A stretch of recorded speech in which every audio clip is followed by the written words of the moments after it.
ভাই সার্জিস, হাসনাত, রাজনীতি অত সহজ না। রাজনীতি অনেক কঠিন একটা কাজ। রাজনীতি যারা করে তারা জানে রাজনীতি আসলে কি। জানি না তোমাদের মাঝে রাজনীতির ভোটটা কে চাপাই দিছে বুঝতে পারতেছি না। অলরেডি কিন্তু 2-3 দিনে বুঝে গেছো রাজনীতি জিনিসটা কি। হাসনাত আবদুল্লাহর সাথে চট্টগ্রামে কি ঘটছে এটা তো সবাই জানে, ধাক্কাধাক্কি হয়েছে। তারপর সার্জিস ভাই, তোমার সাথেও কি ঘটনা ঘটছে নকশালবাদীরা সবাই জানে। শেষ পর্যন্ত তুমি এখানে সমাবেশ করতেই পারো নাই, চলে আসতে হয়েছে। এইটাই, তোমরা যখন আন্দোলন করতেছিলা তোমাদের সাথে সব শ্রেণীর মানুষ ছিল। একজন রিক্সা চালক, সে বিএনপিকে পছন্দ করত। তোমরা যখন আন্দোলনের নেতৃত্ব দিয়েছিলা তোমাদেরকে নেতা মেনে তারা আন্দোলনে নেমে পড়ছিল। কিন্তু তুমি যে এখন দল গঠন করবা, অথবা অলরেডি একটা দল গঠন করছো, 54 জন না 55 জনের সদস্য নিয়ে একটা দল গঠন করছো, এই দলে যে রিক্সা চালক তোমাকে নেতৃত্ব মানে তোমাকে নেতা মেনে আন্দোলনে আসছিল, সে কি আসবে? একজন জামাত শিবিরের কর্মী, সে কি আসবে? না। তোমাদের যে একটা অবস্থান ছিল ভাই, তোমরা নিজেরাই তোমাদের অবস্থানটা হারাইলা। তোমাদের জনপ্রিয়তা যেভাবে ছিল তোমরা নিজেরাই হারাইলা।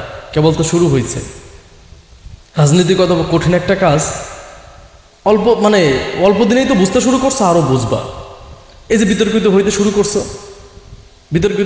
করছো, হাসনাত আবদুল্লাহ তারেক রহমানকে তুচ্ছ করে কথা বলতেছে, এবং তারেক রহমানকে তুচ্ছ করে কথা বলে হাসনাত আবদুল্লাহ চট্টগ্রামে আওয়ামী লীগের এক নেতার বাসায় রাত্রে থাকছে এবং তার গাড়ি ব্যবহার করছে। ভাই, তোমরা ছিল হিরো, তোমাদের হিরো হয়ে থাকা উচিত ছিল। আর একটা কথা আছে না, অহংকার। এই অহংকারটা, আমি একটা কথা বলি, আমার কথা আপনারা যেভাবেই না। 1971-এ বঙ্গবন্ধু শেখ মুজিবুর রহমান সাহেব 7ই মার্চে ভাষণ দিয়ে তারপর তো সে পাকিস্তানে চলে যায়। তাকে তো পাকিস্তানে গ্রেপ্তার করে নিয়ে যায়। স্বাধীনতার ঘোষণা দেয় জিয়াউর রহমান সাহেব স্বাধীনতার ঘোষণা দিল, যুদ্ধ করলো কারা? সব শ্রেণীর মানুষ। কিন্তু দেশ স্বাধীন হওয়ার পরে বঙ্গবন্ধু শেখ মুজিবুর রহমান সাহেব দেশে এসেই সম্পূর্ণ ক্রেডিট নিয়ে গেল কে? আওয়ামী লীগ। যে দেশ স্বাধীন করছে আওয়ামী লীগ। তো আমার যে শিক্ষার্থী ভাইরা যারা নেতৃত্ব দিয়ে এই আন্দোলনটাকে সফল করেছিল, তারা তো নেতৃত্ব দিয়েছিল, কিন্তু এখানে তো সব শ্রেণীর মানুষ অংশগ্রহণ করছিল। বিএনপি, জামাত, সব শ্রেণীর, ইসলামী আন্দোলন সব। তারপরে ভিপি নুরের গণ অধিকার পরিষদ, এবং গণ অধিকার পরিষদের তারেক, ভিপি নুরের তো গ্রেপ্তারই হয়। তার মানে এটা বুঝতে বাকি না, এই আন্দোলনটা শুধু শিক্ষার্থীদের ছিল, এখানে সব শ্রেণীর মানুষ অংশগ্রহণ করছিল। তো সেই ক্ষেত্রে এই যে সম্পূর্ণ ক্যাডেট যেমন বঙ্গবন্ধু শেখ মুজিবুর রহমান সাহেব এসে নিয়ে নিল যে দেশ স্বাধীন করছে আওয়ামী লীগ। ইভেন শেখ হাসিনার পতনের আগের দিনও শেখ হাসিনা বলে গেছে এই দেশটা স্বাধীন করছে আমার বাবা। তার বাবা কিন্তু পাকিস্তানে খুব সুন্দর হেফাজতেই ছিল, আমরা তো সবাই জানি। তেমনি এ দেশটা স্বাধীন করলো সবাই, কিন্তু সম্পূর্ণ ক্রেডিট নিয়ে যাচ্ছে শিক্ষার্থীরা। এবং শিক্ষার্থীরা কথার মাঝে যে একটা অহংকার চলে আসছে, এই জিনিসটা আসলে শিক্ষার্থীদের ডুবাবে, আমি মনে করি শিক্ষার্থীদের ডুবাবে। দেখো, আমি যে কথাগুলো বলি, একটা দল গঠন করে যে কাজটা করতে না পারবা, আমি আগেও বলছি এখনও বলি যে দল গঠন করা আর সরকার পরিচালনা করা এক না ভাই। এটা একটা, যারা শিক্ষার্থী এরা তো পড়ালেখা, এরা কি রাজনীতিকে পার্ট টাইম নেবে না ফুল টাইম হিসাবে নেবে? আপনি বলেন। এরা যদি ফুল টাইম হিসাবে রাজনীতিকে নেয় তাহলে তো পড়ালেখা নষ্ট হয়ে যাবে। তাহলে তো একটা এই যে একটা জেনারেশন ধ্বংস হয়ে গেল। পার্ট টাইম হিসাবে নেবে বাংলাদেশের রাজনীতি পার্ট টাইম হিসাবে করা সম্ভব না। আপনাকে বাংলাদেশের রাজনীতি করতে হলে ফুল টাইম রাজনীতি করতে হবে। সেই ক্ষেত্রে এই শিক্ষার্থীগুলোর ক্যারিয়ার কিন্তু ধ্বংসের দিকে। আর এই শিক্ষার্থীগুলো তো একটা পরিবারই চালায় না, একটা দেশ চালাবে কীভাবে ভাই? এটা সোজা একটা জিনিস না। তো যেটা বলতেছি যে রাজনীতি অনেক কঠিন জায়গা, এখানে টিকে থাকা অনেক কঠিন।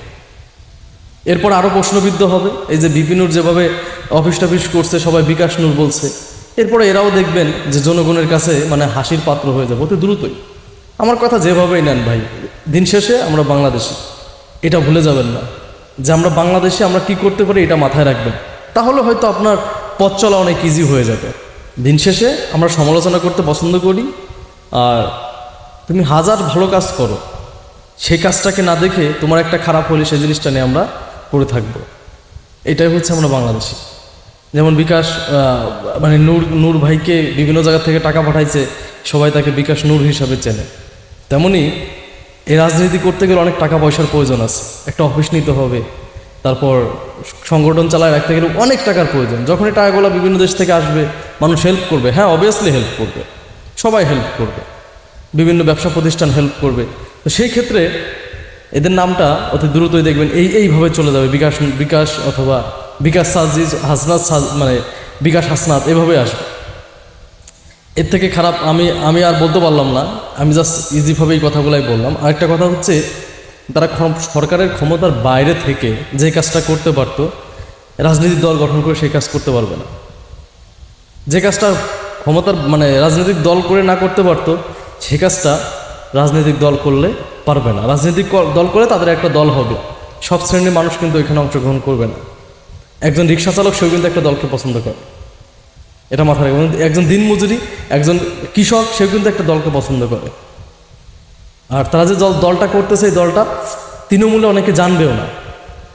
বাংলাদেশের সবথেকে গুরুত্বপূর্ণ জায়গাতে তৃণমূলে অনেকে জানবেও না। সেই ক্ষেত্রে আমি জানি না এই দল কত দূর যাইতে পারবে।